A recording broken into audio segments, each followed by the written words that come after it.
Hey everyone, welcome to another episode of Frozen Oil. Once again, it's Rich. I'm Wayne. And the Edmonton Oilers fall to the Florida Panthers in Game 1 of the Stanley Cup Finals. Final score 3-0, although the game didn't look like a 3-0 game, that's for sure. 100% not. So a lot of stuff we want to talk about today. We're going to quickly start off, get this out of the way because there was no goals from the Oilers, although I thought Connor Brown's goal should have counted. That was a quick whistle. Yeah. But final score 3-0. Florida 18 shots to the Oilers 32 shots. And Oilers had 3 power play opportunities. They couldn't convert, although they had a lot of chances. We'll get a little bit into that later on in the show. First period, I believe, once again, first shot on net. Yep. Carter Verhaeghe makes it 1-0. Yeah. On to the second period, 2:16 in, Evan Rodriguez makes it 2-0. And then 5 seconds left. Empty net. Third period. E2 Luosterainen makes it a 3-0 game. So that's the scoring summary. One thing I wanted to point out on the stats, the hits were 57-32 in favor of the Panthers. And we'll touch a little bit on who needs to step up a little bit for the Oilers in that category. So overall, what were your thoughts on the game today, Wayne? Game 1, sorry. Yeah, I thought the Oilers played very well. I think they outplayed them. I wouldn't change a thing for Game 2. I would keep it coming. The only thing we need to do is get the puck up higher on Bobrovsky. He's very good down low. He's also good up high, but he's way better down low. So we need to get the puck upstairs on him. And I think they tried to there after a while, and then they either miss it or what have you. But we definitely got to make an emphasis on shooting up high on this goalie.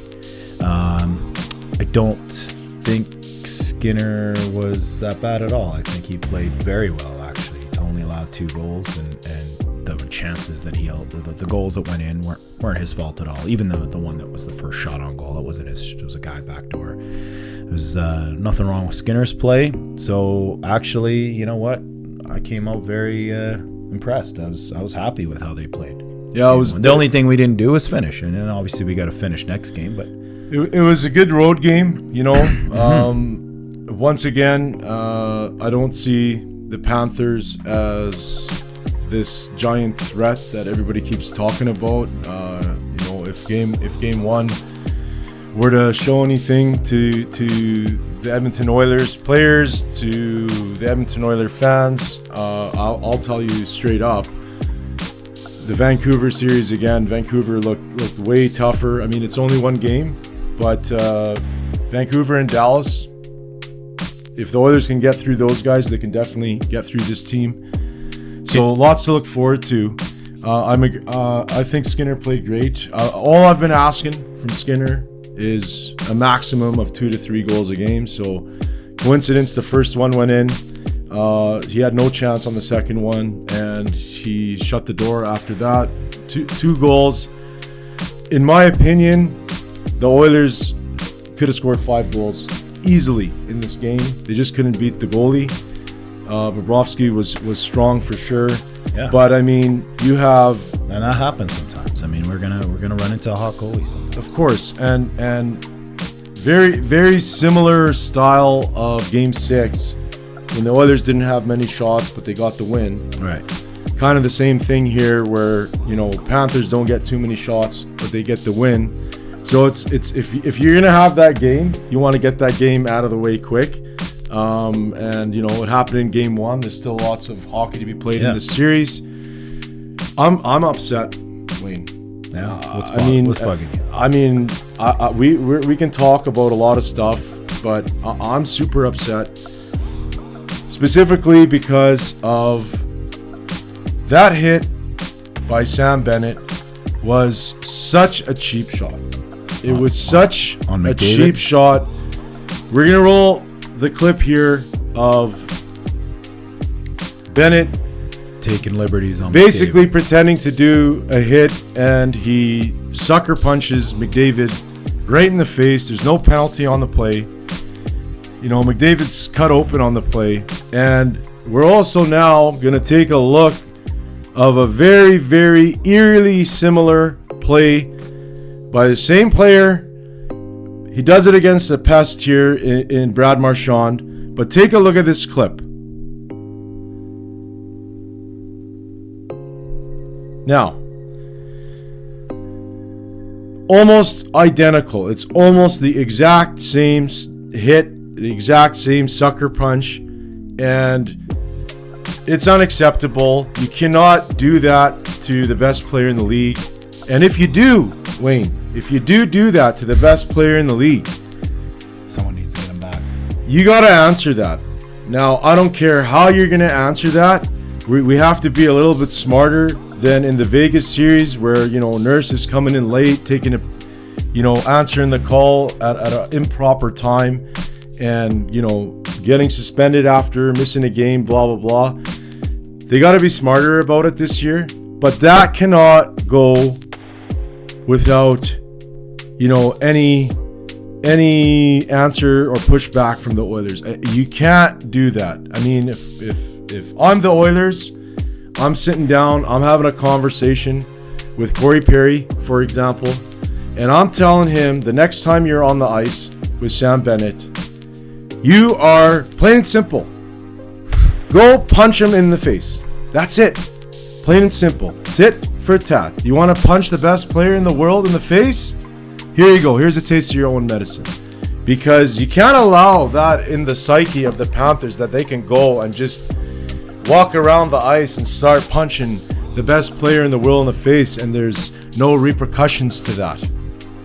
100%. No, and now you talk about doing it smartly. I would wait till maybe we're up by a couple goals and maybe like near the end of the game. Then I'd send him out there. But he has to get that. He has to get answered for that, because if he doesn't, he's going to keep doing it. And if he keeps doing it, that's making life tough on McDavid. You can't. We have to show solidarity. And it's not just Perry. There's a number of guys on our team that are more than willing to do it. And I don't know. Bennett's pretty good at this stuff. He does it kind of where no one can kind of see it happening. But I'm sure the players saw the film on that, and they got it in their got it in their heads now. The resiliency of McDavid. I mean, that cross check to the neck, when you watch that thing in slow motion in the Vancouver series, just the way he bent, because he was getting hit from behind at first and then into the neck, and just the way his body bent and his neck bent. I mean, that has injury written all over it. And then, I mean, we saw what happened with Marchand with a similar style sucker punch disguised as a hit. I mean, this guy is... He's a little runt. That's what he does. He does this stuff. He does. I mean, you can be a pest. It's part of a game. But when you're going out there specifically hunting down the star of the other team, the best player in the NHL, on a, you know, meaningless play on the side, and you're out of position, and then you just come back and you crack him in the face like that, and you try to disguise it as a hit, it cannot go unanswered. It can't. And like you said, you got to have maybe a lead, a strong lead, but you got to answer that the next game. And in my opinion, that's just brutal. That's just brutal. It's brutal. Well, unacceptable for sure. Let's hope the Oilers saw the clip. I'm sure they did. With video nowadays, they're not missing anything. And let's hope that we actually have a lead next game that we can answer it back. But regardless, he has to know that can't happen. And if you can't catch Bennett for whatever reason, then you got to do that. Then you got to go after one of their star players and say that's from Bennett. That's for him doing it to McDavid. I mean, it's simple as that. You can't get away with it. I totally agree with you.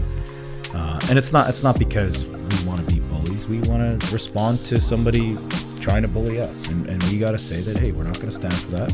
We're not going to take that, especially on Connor McDavid. I mean, who are we kidding? Like, Bennett, who are you to go after McDavid? But You want to be like that. You want to be the little pest in the league, and you want to be a little runt and get away with that. You have to be willing to go after that guy when he does that to your best player. And I think they will. I don't think they're going to let that go. There's too many guys on our team that are more than willing. That we've gone through already to get to this point. So the Oilers got the mojo there. I think it was a bunch of first game jitters that are now, you can easily say, are out of the way. And I am looking forward to game 2. I can't wait. I wish game 2 was right now. I think we're going to be fine. And shout out to the penalty kill. Again, you continue to amaze us all. I think it's 30 straight now. You've killed off a penalty. So keep that up. We're going to be just fine. We're going to be just fine. Now, if we lose game 2, might be singing a different tune. But I think if we play the way we did in game 1, like I said, we're going to come out with a win in game 2. Well, you rolled game 1 over do it and again, over and over 100 times. Ask Bobrovsky to do that again. It's next impossible. If you roll that game 1 over 100 times, the Oilers are winning it 97 out of 100 times. Yeah. And we'll see you again after a game 2 win, everybody. So game 2 coming at you Monday, 6 p.m. Mountain Time, and hopefully we get more of what we saw today, except the only difference is the Oilers put a few behind Bobrovsky. So that's going to do it for today's episode. Appreciate you taking the time to watch the video. If you haven't subscribed, please consider subscribing. And most importantly, go Oilers, go!